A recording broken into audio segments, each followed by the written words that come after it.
Hi, Shalom, friends. Chag Sameach for Sukkot.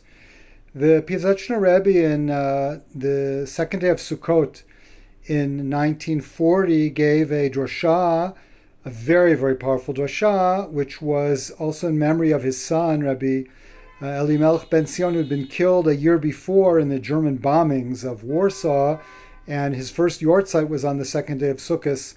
And the Rebbe, in a very moving drosha, said the following thing, and obviously thinking autobiographically about himself and his son. He said that Akeidat Yizchak, the binding of Isaac by Aram Avinu, was actually a thought of self-sacrifice, or of child sacrifice in a sense, that was never actualized. It was machshava without maaseh, thought without action, because the angel stopped Avram before he actually sacrificed Yitzchak, without getting into the tremendously complicated story of what's going on over there, but just on that one point. And then he says, however, throughout Jewish history, there have been many, many martyrs. And of course, he's thinking here about his son, and himself as the father of that son, his only son, who is very, very connected to. And he says all the martyrs that were killed throughout history and the martyrs that are dying now in the Holocaust, they are not necessarily doing it with forethought.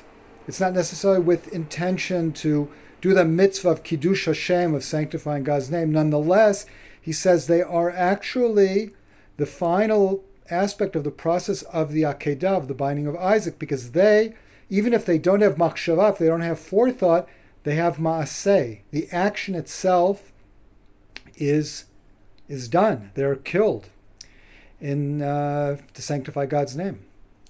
So he says that really all the martyrs throughout Jewish history and the martyrs of the Holocaust are completing the Akedah, completing the sacrifice of Isaac that we read about on the second day of Rosh Hashanah.